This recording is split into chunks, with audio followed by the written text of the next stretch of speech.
I'm gonna wait until I know for sure that I'm live, which I think I am. Hello, everybody. This is Elena of the Holy Witch for our Tuesday Oracle reading and live Witchcraft Q&A. It's the last Tuesday of August. I don't know why that means anything, but I just am kind of... How are we already at the end of August? I don't even know. So anyway, that's where I'm at today. If you've not been here before, we get together. I do an oracle reading for the week, and then we just talk witchcraft. Whatever it is that's up that you have questions about, I try to answer, and we just kind of connect and see what's going on in our witchcraft community. I see Monica Moon was, well, this is your first time here, so welcome. I hope you're still here. Ms. Mimsy, hello. Michelle, Adrian, Claudia, hello, welcome. Yeah, like that. It's been a pretty spacious Tuesday, but that's been a little disorienting for me because I feel like, I don't know, I feel like usually during the morning times up until the 1 o'clock showing of this stream, things are really rushed, and it has not been the case today, so that's actually quite lovely. So tell me how you're all doing, what's going on, and then I'll get into our oracle reading, and then we can do, I have a couple of announcements, 2, maybe 3, and then we can just hang out and chat. Hello, wait, I don't know if that's Sadie or what that says. Yes, hello Sadie, hello Ailey. I don't know how to pronounce that, but it looks like it's a beautiful name. What do you suggest on... Oh, on the blue moon? It's tomorrow. Well, it depends on where you are time zone wise. So hold on to that question until we get through our oracle reading. I'm a little slow. I think the spaciousness that I'm feeling today translates into slow. Hello, Lexus, Layla. A wonderful calming Tuesday. Yeah, no, it's been a calming Tuesday, I have to say. I felt like it was going to be... I was concerned that it was going to be a little chaotic. I have a thing that I'm working on for all of you that I really want to like get done by the end of today, and I'm not sure, and so that's why I felt like, oh, I'm going to be really rushed, but I'm not feeling rushed. I'm feeling like it's just spaciousness. I'm going to just sink into that and let it be what it is. So let me show you. I'm using the same deck of cards that I used last week. I'm loving this deck so much. Witch, Woman in Total Control of Herself, and it's by Angie Sullins and Silas Tobal, or Tobal, I don't know how to pronounce that. It's a beautiful deck. I'm not gonna lie, kind of into it. I was on a moratorium to not buy a single other thing, but one of the amazing witches in our community had bought it, and we were together when I got to see hers, and I'm like, oh my god, I have to have this deck. So I pulled a card already, and this is the card that I pulled for us for this week. Let's see if it goes into focus, and it is the Labyrinth Walker. It is a beautiful card. The artwork for this deck is just exquisite. Like, it's just, it's beautiful. I can't stop kind of fingering through or kind of flipping through each of the cards just randomly to look at the imagery because it's beautiful. So, the Labyrinth Walker. What came through for this card, which goes in some way hand in hand with the spaciousness that I've been feeling. And what came through was that so much of our, it's kind of an unfortunate thing, so much of the conversations that we each as individual witches have the most around our spirituality or our craft is online. And I mean, in some ways it's really good because there's so much information, there are so many resources, and as many of you who are already here watching know, it has also given us an amazing and beautiful opportunity to meet other witches from all over the world and really develop beautiful friendships around. So it's not like being online and discussing witchery is a bad thing. I think that it has opened up amazing doors for us in a way that we've never experienced before. Like, I don't remember back in the day in the 90s how I met the witches that I met because we just didn't have the ease of communication. But the other thing that I think can be detrimental to all of this really fast back and forth communication and information that we're getting online about our craft is if you're a solo witch and this is the mode of learning, there can be this like perception that's perpetuated around everything is kind of a one and done. Here's a spell to learn how to do this. Boom. Even when I mean obsessively, most of you who've been around for a minute know that I obsessively talk about meditation and how this is so important.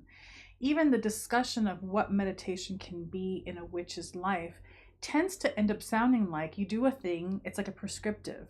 You do a thing and then you get this result. Like, and there's no conversation around time, right? And pace and space, that we do certain practices as witches as a constant way of incrementally opening a door and incrementally letting something evolve and reverberate into the rest of our lives and touch everything. There is this like lack of concept around spiritual paths and spiritual practices needing to sink deeper into a slower pace of time in order to really take root, transform, and integrate into who we are so that we continue to grow. So this card is like a big preface, but this card, when I saw it, I don't know if any of you have had the great blessing and opportunity to be part of or walk a labyrinth. Labyrinth meditation is really a beautiful thing. It holds so many teachings. And what's beautiful about labyrinths is that so many different traditions, and not just witches, work with labyrinth. There's a whole history of monks, of Catholic monks and Protestant monks, and people use labyrinth as a beautiful tool for spiritual awakening, but also as a metaphor. I don't know that you can see this. If you have never walked a labyrinth before, you can kind of see the detail in this card. I don't know if it's going to translate on the camera, but I'm going to put it really close so that I can talk about it. In a labyrinth, right here, do you see how it's like it's a maze, right? So the goal is to often either to get to the center and out, or get in on one side and find your exit out the other. But what happens is, obviously, it's not a straight line. And what ends up happening is that there's a lot of folding and unfolding that you do in your path. You go one way, but then you got to circle back and cover the ground again, and then circle back and cover the ground again, while making incremental movements forward. And that kind of weaving back and forth, it's similar to the metaphor of a spiral, that we don't grow in a straight line, we grow in a spiral, either up or out, meaning that we have to go back, right, and cover certain things again, but from a different perspective, because now we've walked this path, we've grown in this particular way, and then we circle back with the new information, integrate it, but then we uncover and unfold more. And so the whole idea that came through in terms of the labyrinth walker is that we need to remember, because the information and that wisdom is in your bones, we need to remember that sometimes we need to sink into something and be in it for a while, because what can unfold and what you can download from that experience can be exponential the more we linger in that learning. It's not a like, oh, boom, I got that sentence of wisdom and now I'm off to the next thing. That's not how we operate. That's not how the soul moves. That's not how energy moves. And that's not how spiritual unfoldment moves when we talk about things like practices and growing in our wisdom, growing in our magical powers, growing in our healing powers, our healing capacity. Healing, that's a whole other conversation, but healing is never a straight line.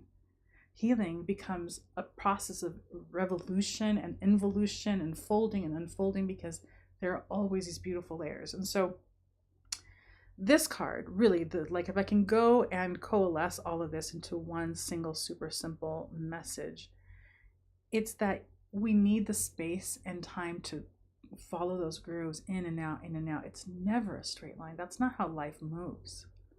That's not how growth moves. That's not how the soul moves. That's not how magic moves.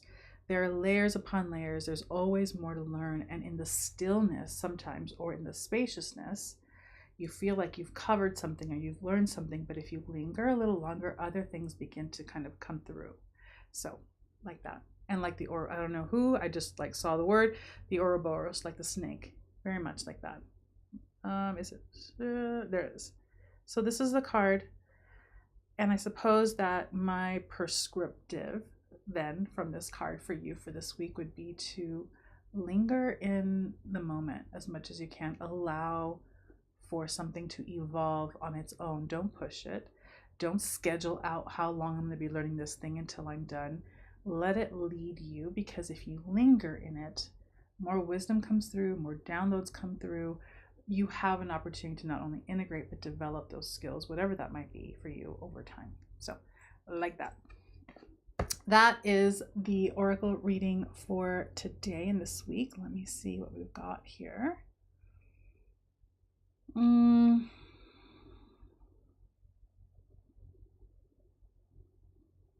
So hello, Rise Above. Hello, Ada.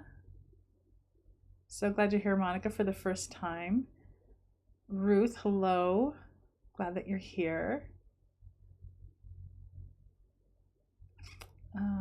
Ralph, hello. Elizabeth, hello. Netherlands, I love it. I'm gonna just say hi to people and then come back to the questions. Maggie, hello from Lodi, I love it. Is it Lodi or Lodi? I think it's Lodi, yeah. Michelle, Miss Juanita, and yeah, okay, so let me go back to, I know I've missed questions. In terms of the full moon tomorrow, I don't even know what ritual I gave to the moon ritual coven now, because I'm off and writing other things right now. One of the things I love about blue moons, people make a big deal like, oh, it's a blue moon, it's super mystical. It's not. It's just an extra moon in a month. We have a Gregorian calendar that's really not fully connected to the rhythms of the earth and the moon. So there is a sense of like, there's a little bit of just, it's contrived. I don't mean to burst bubbles, but blue moons are just an extra moon in a month. There's nothing extra magical. I mean, it's special and magical because it's the full moon, so there's that.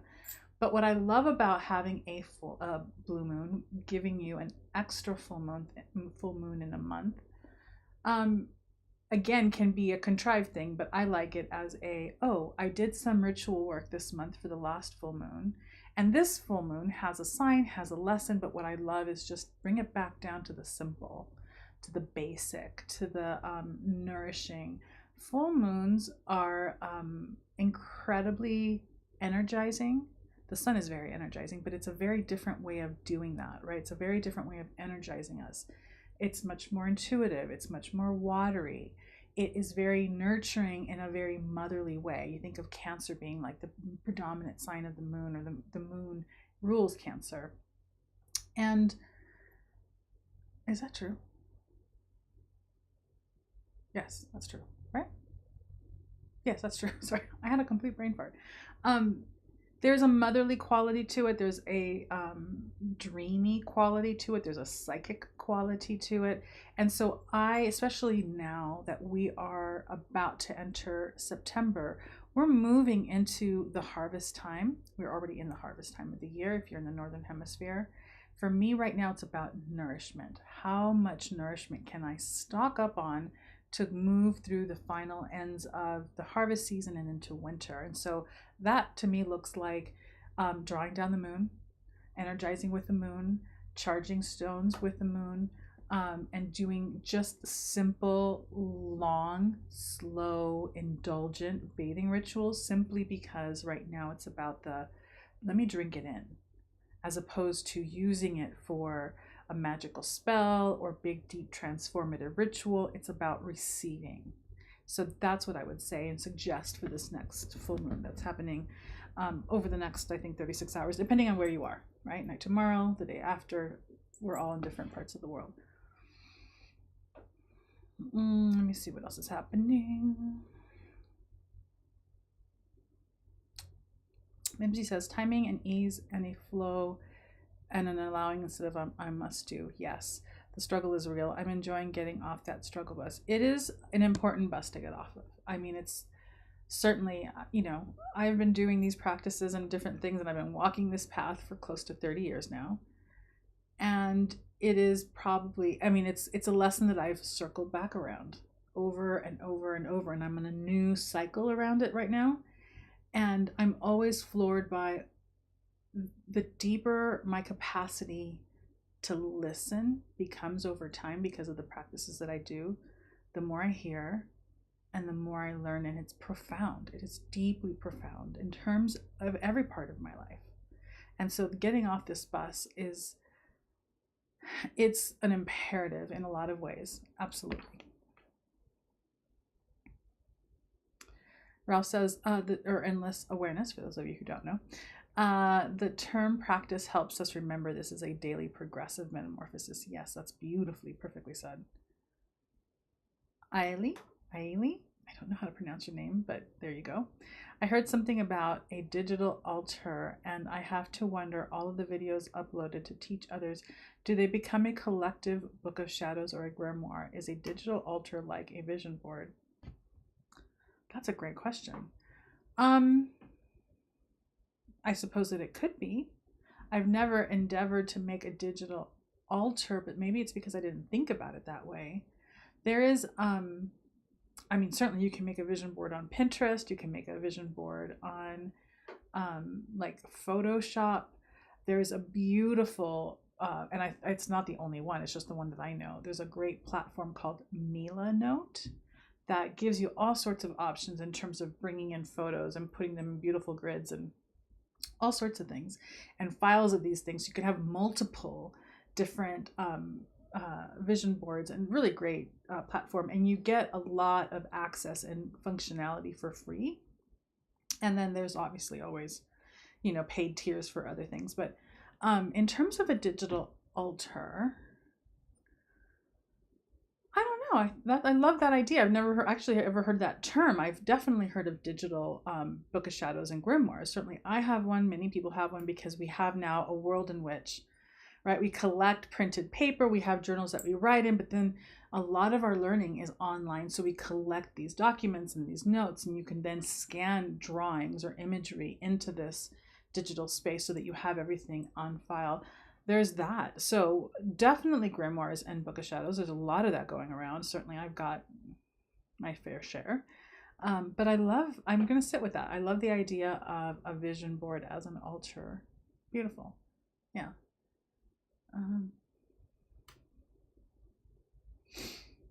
Michelle said, oi, crap, Michelle, I lost you. Hold on a second. Michelle says, every time I walked a labyrinth, it was different and had a newness feeling, although it was the same kind of labyrinth. I never came out being the same person, never. It is a beautifully transformative ritual.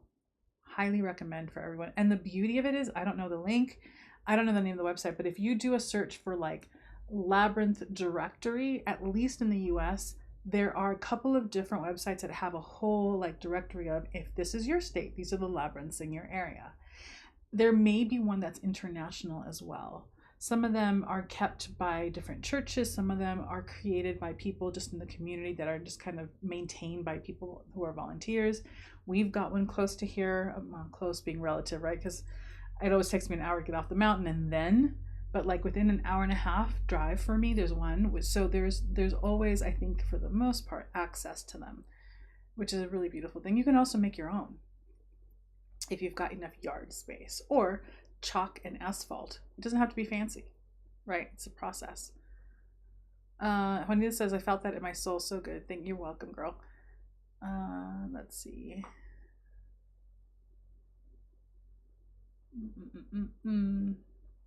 I know this is a great card for this week. I really like it too. Hi, Jennifer from British Columbia. I'm going to be up in British Columbia in a few weeks. I'm excited.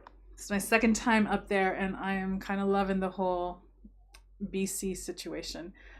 City says, letting your learning take you places helps. Yes, wonderful.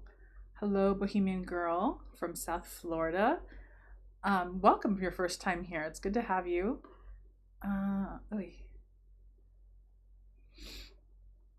Mimsy says, it's Mercury retrograde, so it's completely brain farts and words are hard season, and I'm just trying to go with the flow. I mean, that's one of the lessons, I think, one of the many lessons of Mercury retrograde, which is just surrender. Just feel the flow, respond to the flow, and see where it goes. Sally. Hi, Sally. Sally has a magical question. I did a self-love spell with a 7-day candle. Now that I'm done, I feel like I'm missing my nightly rituals. Should I continue? Yes, continue. Absolutely. There is, again, there is something so rich about lingering in an energy field, because the more you linger in that energy field, the more you go into resonance with it, which is a spell all in its own. And conversely, for those of you who are in School of Holy Witchery, a lot of you now are around module 5, I think, and I think I mentioned this last week, where we're doing 30 days, 30 spells as a way to shake us out of like those rigid, solemn, kind of fearful nervousness around casting a spell, a way to kind of like loosen you up, right? Which are two very different approaches. None of them are right and wrong in terms of like one's better than the other, but they serve a purpose. Lingering in a spell like that, especially when it's about self-love, the more you're in it, the more you're in it, the more you're affected by it, the more you come into alignment with it, the more you go into resonance with it, which is what the spell is supposed to do. So keep going, get another candle and keep going. And if you wanted to, there is nothing wrong with and everything to gain by making that perhaps a nightly forever, I mean, I go big, forever ritual, or something that you commit to for a season, or something that you commit to for a year, and linger there. Because that's the other thing that I think we are so bombarded with, so many different, there's just so much stimuli, and oh, I want a money spell, and oh, I want a love spell, and oh, I need to do this spell, and someone's doing this kind of work, so I want to do that. Like, we're hopping around because we're curious, because we're excited, and all that is great. But when you laser sharp focus into like, I'm going to sit here, and I'm going to sit here with this particular intention and spell and make this my long-term work for 2 weeks, for a month, for a lunar cycle, for this particular year, for this season, whatever that is for you, the benefit and the transformative power that you witness can be incredibly huge, especially when it's something like this, when it's about healing or self-love or loving others or compassion or even wealth and money. Pick one thing and focus, because that allows you to not only let some of the noise fall away, but come into really strong resonance with the field that you're trying to tap into, with the channel that we're trying to move. Yeah, like that.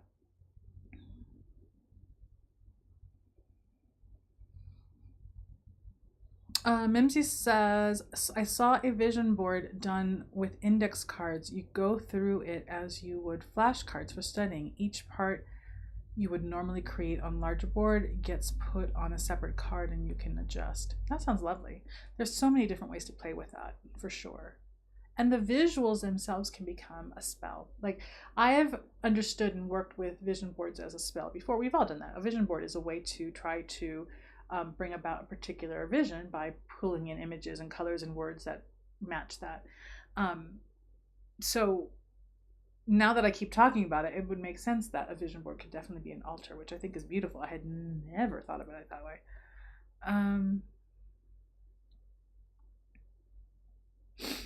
If I'm doing something that works, I keep doing it. Yes, absolutely. Sally says, so true. Then why would you do a that's so true. Then why would you do a self-love spell? I'm not sure if I should integrate it into my practice. I have my altar set up for it with a picture of myself and the baby. Oh, beautiful. Why? What are you responding to?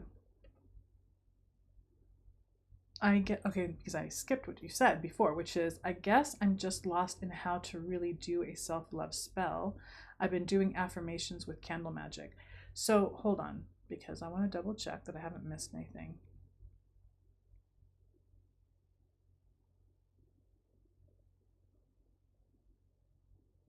Okay, Sally, you have a couple of options. You can keep doing what you're doing. Remember, and this is something to learn in terms of love spells and love in general, this is a big one, right? Because what you're doing is you're endeavoring to come into alignment with something that you sense is lacking or missing for you, or that you're not quite able to fully connect with. Love is a very special, important, particular type of energy stream. It's, I think it stands all its own compared to everything else. Not that we compare things, but we do. And one of the ways that love works, as with any energy stream that we want to embody, is that it's going to bring up in you all that is unlike it, right? Anything that is not love will come up for review, for facing, and for really moving through and transmuting so that you can keep getting closer and closer and coming into more alignment with love. And so you can continue to do the affirmations. You can continue to do nothing but a candle, because what you're doing is you're tuning back in. The minute you light that candle every night, it's like, I'm tuning back to love. I'm just coming back to this. I'm coming back to this. It can be as simple as that. Simple and potent. It doesn't have to be an elaborate, like 20-point spell. It's about coming back. And the fact that you keep showing up and getting present for it every day is incredibly powerful, because you're sending a message not just to yourself, but to the universe. You're now bringing in support for this intention. So it could be just lighting the candle. It could be that you continue with your affirmation. I would do it every night or every day or morning, whenever you're doing it, until you feel, I'm complete with this part of it. Do I need to keep going, or am I complete in general? See what you get, because you might get a message or a sense that I'm complete with the affirmation, but something more needs to happen. And then you can get creative around, well, what else can I do, right? Linger until you feel that incomplete sense, because right now you're not, which is an incredible intuitive hit, right? That you're honoring by wanting to continue.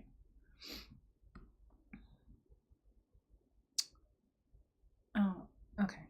I'm really hoppy today, which for those of you who have never been here before, I do something. I know that it has to be me because no one on a stream ever says this, but when I'm trying to scroll through what you've all said, it just like does this thing. So when I make faces, that's what's happening, that I just skipped and I lost my place and now I gotta go back, and it's a whole thing. So if I miss you, it's not on purpose. It's that I'm doing something wrong with my technology. All right. I read that.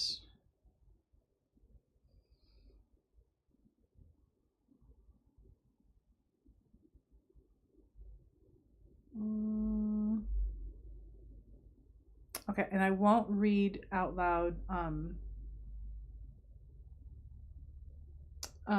what you guys are talking to each other about. Talk to each other as much as you want, but I'm not gonna, that's all you. Melanie, oh my god, module 5. Listen, you're going at your pace. It's okay. Module 5 isn't for everybody right now, because obviously, it depends on when you signed up for School of Holy Witchery. So there is a group of people who signed up at the very, very beginning when we first launched School of Holy Witchery. I could be wrong, because remember, I'm way ahead of everyone in terms of what I'm working on. So I'm pretty sure that at least a good chunk of you are on module 5. But I could be wrong. I mean, I'm trying to track. I'm tracking like 3 different covens. It's the thing. That said, there's no behind. There's the pace that you're at. Just honor the pace that you're at.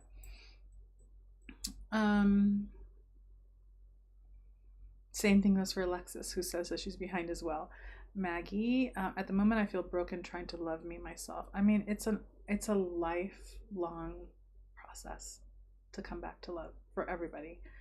Ellie says, when you mix and match ingredients for a spell, the basic magic of the spell is your focused energy trying to connect with the universal energy around us, right? So the most profound magic is meditation. That's a great question.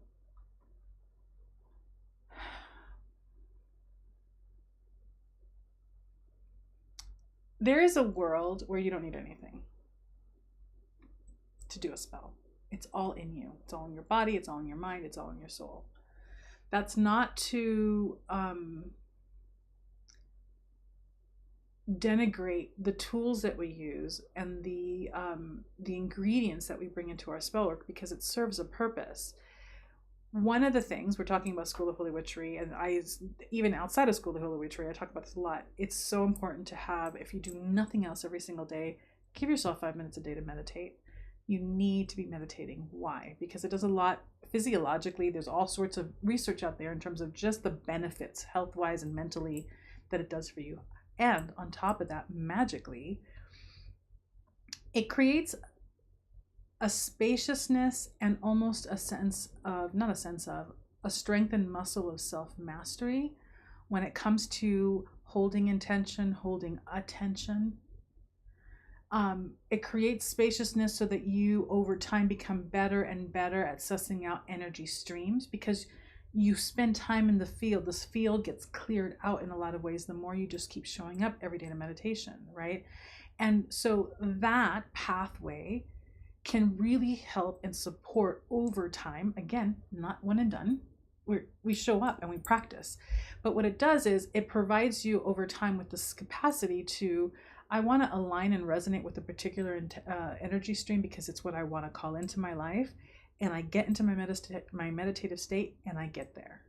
I ring that bell internally, and that bell internally rings out into the universe to bring to me or to create what I'm looking for. I didn't need a candle. I didn't need all the botanicals. I didn't need the sigils, yada, yada, blah, blah, blah, right? However, one of the beauties of our tools is that we imbue them with meaning, and we imbue them with our connection to them in terms of how we've worked together. I, in Holy Witchery, is an animistic witchcraft, which means that the thing, the sigil, the piece, I have this here. It was going to be for a protection spell. We've worked together before. There's a relationship here. So now I get clear, and I'm clear about the resonant field that I want to come into in order to manifest a particular thing. And I'm adding to the mix things that support me, things that hold it down for me when I'm in a different place with my attention. So the tools work that way and can be helpful and supportive that way. So it's not a one or the other, it's all depending on where you're at and what you're doing and who you are and where you are in your process, if that makes sense.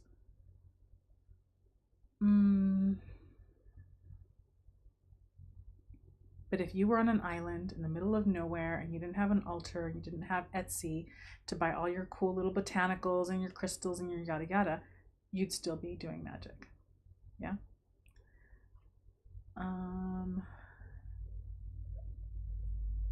Okay, hold on. What do we use ingredients? I think I answered that. So I answered the second question that you posted, but I'm going to speak a little bit more in terms of sympathetic magic. Because the other thing that using sympathetic magic or our magical tools for creating spells is that for those times and those parts of us, which is probably going to always be part of who we are and how we express ourselves, that are like, I want this, I'm focused on this intention, and the phone rang, oh, and I got to pick up the kids, and your mind, you are tracking many things at once all the time. The actual physical thing that you're holding and you're working with, and specifically when we're talking about sympathetic magic, right? Because it's very directly representational. It becomes a focal point. It gives you something tangible to like bring into your bring your focus, intention, and attention into more laser focus that helps you like eliminate more of the noise. Does that make sense? It's a tool to help your subconscious tune in when we have a bunch of other things that we're trying really hard to quiet down, to put away, to ignore until so we can focus on the thing. So that's why those things would be really helpful and are helpful. I'm having dry mouth, sorry.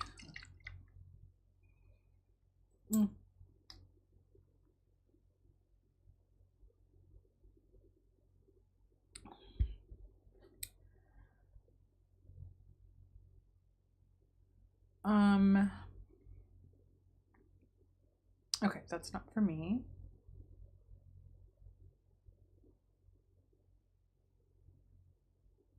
Monica. The elements, what are you referring to? Let's see. You may not be saying anything to me. Okay.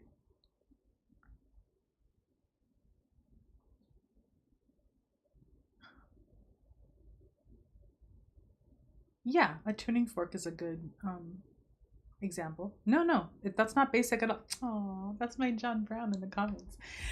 Yeah, a tuning fork is a great example, and it's not a basic question. This is a great question because it's a question that people ask a lot. Not that it's basic, but it's important to be aware. I try really hard to remind us all that everything you need is in you. It's just that we do these practices, and we need to continue to do these practices to help remind us, but also to help calibrate us, right? And then the tools come in handy for that.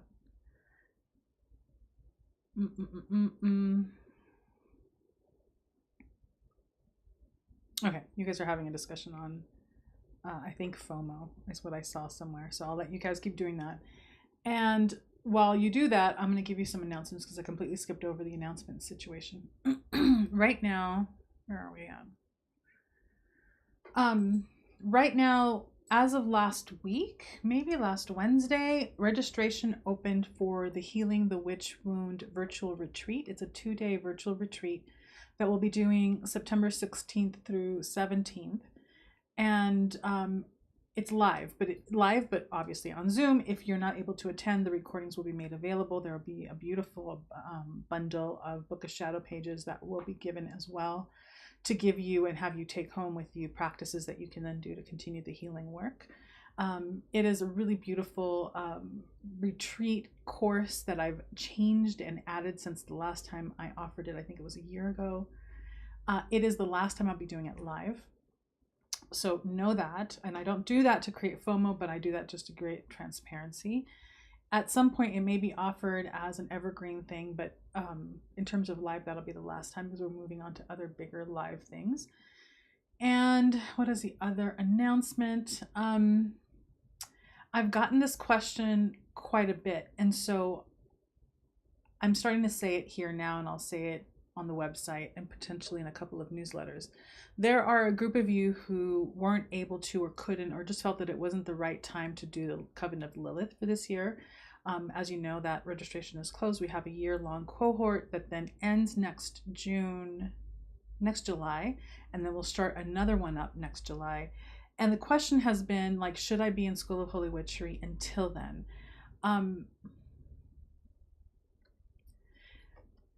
I recommend it for those of you who have questions like this in terms of magic, like you're new to witchcraft and you want some solid, deep basics, because we're not basic in School of Holy Witchery. I'm taking it down to like the core stuff, and we're lingering long and deep in these topics to help set a ground for you in terms of your understanding of energy, how to move with energy, how to work with energy, how to do magic in a particular way, how to really get clear about what your cosmology is as a witch, a bunch of things. If you're still thinking, oh my gosh, I really want to do Coven of Lilith next year, but I'm not advanced and I haven't done a bunch of different spell work, because we're going to be doing pretty deep work, and we're doing deep work now in Coven of Lilith, then spending several months or more, because we really don't get into the nitty gritty. Well, no, we get into the nitty gritty from the beginning. Spend a year, as much as you can, in School of Holy Witchery. Excuse me, and that's available over on the website at theholywitch.com. You can register for that at any time, and you go at your own pace. In other words, we have people who've been there for 5 months who are now like they've downloaded module 5 or they've gotten module 5 and they're moving with each month. If you start today, you start at module 1 and you move through like everybody else, but you're like in a different calendar, right? But everyone together does the lives and does the bonus classes that I offer live each month. So there is you start from the beginning, no matter at what time you start, but then all of us together do our lives every month to do work together. So that's available. The other announcement that I'll be sending out through the newsletter, I know that I've mentioned this before, is that 2024 will be the year of live retreats again. We didn't do any live retreats for 2023. The first one will be in January, and I don't know the exact name yet, but it'll probably be something to the effect of Harvesting the Honey Retreat. So it'll be money magic, abundance magic, honey, and gold, and it's gonna be beautiful. That's coming up, and you only have to give a deposit to hold your space, and then you pay a little later. So there's that. So these are the things that are coming up, and I think that's it. Let me see what's happening here. Bohemian Girl says, I just got a pop it recently. This is giving me some good ideas. Beautiful. Oh my God, what is the book of that? Someone, I know one of you, maybe it's Alexis. I don't want to put you on the spot, girl. You don't have to perform, but last year, no, maybe it was more than like through the book subscription, we sent out a book on Poppet Magic. Does anyone remember the title of that book? I cannot for the life of me remember. It was such a good book. Oh my God. So if you are interested, you just got to pop it and you're getting ideas. It's the book to have and the book that I cannot remember the title of. But this woman did such a phenomenal... Wait. It's sort of coming to me. It was like something wicked. Not the holy wicked, but something... Am I wrong? I may be wrong. It's one of those books. It was a phenomenal book. The amount of great information on how to work with poppets was just astounding. I'm embarrassed. I'm embarrassed that I remember I was talking about this book up and down everywhere I could. Everyone that could listen, I would tell about this book because it was so good, and I cannot remember the name of the book. Somebody will remember, but if not, do a searchy search if you're interested on Poppet Magic and see what comes up. God dang it, what is the name? Was it Dorothy Morrison? That sort of sounds familiar, but I don't know because I'm just on a whole different memory thing right now. That's the author. What was the name of the book? Do you remember? I feel like it was black and it had something red in the middle, right? Oh, hold on. Oh, was it Utterly Wicked? Hold on. Yes, Utterly Wicked. Don't get turned off by the name of the book. It is a phenomenal, phenomenal, phenomenal book. Yes, Alexis, thank you so much. Boom. Love it. Okay, it took me a minute, but there you go. It's been a while. Such a good book. She did a phenomenal job. Okay. Okay, so Ailey says, then I have a question on black magic, especially about sending hexes or curses. What are the universe's consequences when you actually sending harm to another person? Different people have different opinions on this. So as I was saying earlier, right, we were talking about self-love as a spell. When you do an intention spell, you're tuning into a particular energy stream. I don't believe that the universe, this whole 3 times 3 and something comes back to you 3 times, I don't subscribe to that. There's nowhere where this has got any basis in anything, personally speaking. If you believe in that, you do you, boo. That's not to say that there aren't consequences, because with the example of the self-love spell, I'm tuning into something. Whether I'm sending it out or calling it in, I'm tuning into a particular frequency. And so, of course, I'm going to be affected by what I'm tuning into. If I'm trying to send you self-love, let's say you asked me to, and I've got your permission, and now I'm doing spell work for you so that your self-love amplifies, I'm touching into that, right? And so if I'm let's jump the example, if I'm hexing someone, then I have to be willing as an adult to take on the responsibility of that consequence, which means that if I'm trying to hex you or bind you from gossiping about me or saying things that are harmful to me, then I need to be willing to receive that same type of binding. Does that make sense? And so it's not like this patriarchal God notion that if I do this, I'm going to get punished. It's more of I'm touching into something. And if I touch something, I'm going to be influenced and touched back by it. And I need to be willing to deal with those consequences. Am I willing to be bound to not speak shit about someone or not gossip about someone or not say things that are harmful to somebody else? Some people would say, no, I don't want to be bound. And some people would say, yeah, I'll take that consequence. So it just depends. We need to think about this in terms of I'm touching into something. What am I touching into? This also plays in deeply. We talk about this extensively in the School of Holy Witchery. I'm pushing it because the more we linger in the School of Witchery, the more proud I am of just how amazing it is. And it's not like it's not a non-humble brag, but it's like a channeled thing that when we do protection magic, rarely do we think about things like, what am I touching? What am I opening myself to? Right? This is just as important in considering we want to protect ourselves. Anyway, so those things go hand in hand, but we're not really talking about protection magic. We're talking about the consequences. What are you willing to be touched by? If you're sending it out to someone else, you're being touched by it.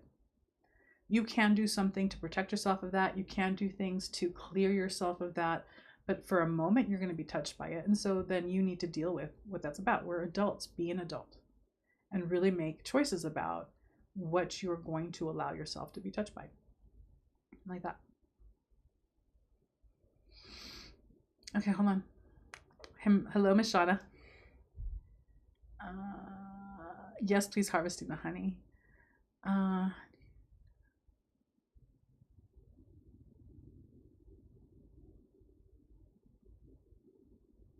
Okay, Ailey says, do you know of any curses or hexes that stop the soul from going on in the next stage? And is that why ghosts happen, apart from having such a strong negative life?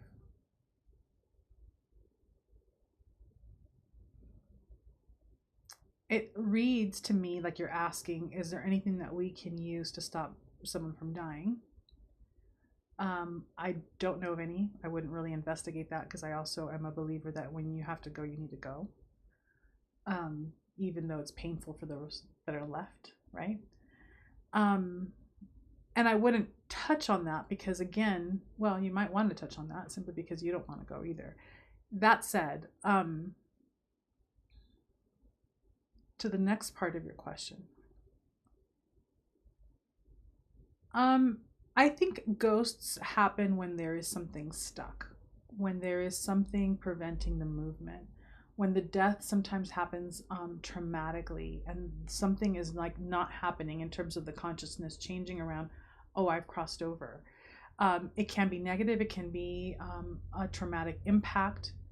It can be illness, mental illness, where there's the delusion that maybe someone was caught in at death continues on in the afterlife, and so they're still in that world. It is not my place of expertise. However, here's another book to read by Michel Balanger, but you spell it in English because I think it's French. Balanger, Michel Balanger. Something Twilight. I am horrendous today with book titles, but it was another amazing book. I know one of you knows what the name of the book is, but Michel Belanger is the one to read about ghosts and why, and how to interact with them and work with them or deal with them. So there's that. Yeah, like that.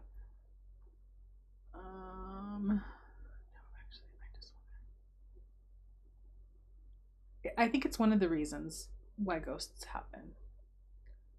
And she, the author, would have more information on the why, because it's definitely not my area of expertise. I happily haven't had, well, that's interesting.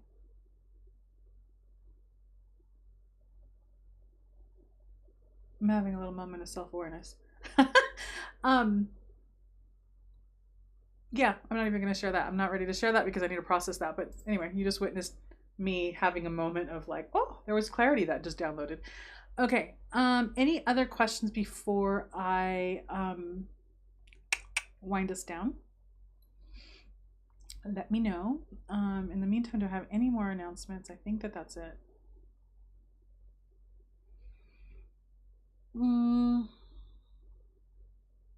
Yeah, I think that that's it for me in terms of announcements.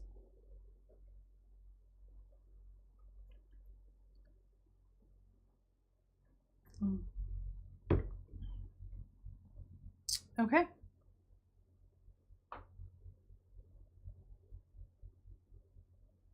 Mimsy, no. You mean the Michel Belanger? Hold on, let me look. No, that's not the book. It's something Twilight. Michelle. What is happening to me today? Well, it's 1L. She's fucking cool. We had her on one of our lives for the book subscription box that we no longer have. And Walking the Twilight Path. That's the name of the book. It's called Walking the Twilight Path by Michel Belanger. She's got a ton. She was on a TV show for a long time, and she would do intermediary work with spirits caught in homes. This was a fantastic book, so I highly recommend it for that. But now I lost the window or the tab of the stream. Hold on. There we go. Walking in the Twilight. Is it Walking in the Twilight or Walking the Twilight Path? Walking the Twilight Path a gothic Book of the Dead. Really, really good. Her, I'm trying to think. I feel like I could be wrong. Do a search to see if she does a podcast. I feel like she does, or she did at some point, but her, she's fantastic. I thought she was lovely to listen to, and she just was like this wealth of information. So, and she has a ton of books that she's written, but this is the one that I would start with. Yeah. All right. Yeah, Mercury, man. Maybe that's what it is, because I'm just like, what do I read? Do I know how to read? I don't know. Just like, and these are books that I have loved, and I have just, but no, I can't. Ailey, do you have to cleanse yourself after each spell then? As good hygiene, I think that's a good idea. I think you need to be cleansing yourself pretty much all the time in different ways. So if you stop, well, I'm going to take that back. I'm walking that answer back. If it's a spell like that, yes. If it's a spell that you want to keep amplifying, no. So in the case of the self-love spell, there's nothing to cleanse. You want to continue to work and be in that energy stream. Now, on a day-to-day basis, every morning, every evening, you want to do some kind of sweeping cleanse. Absolutely, every single day. You're picking up things left and right that you don't even know about. You're opening yourself up to energy, especially on social media, that you're not even aware of. Things that aren't out to get you and aren't like evil, but are depleting, right? We're being depleted in a million ways all the time. And so a little psh, psh in the morning, a little psh, psh in the afternoon after you get back from work, a little psh, psh in the evening before you go to bed. Those things are important to do, for sure.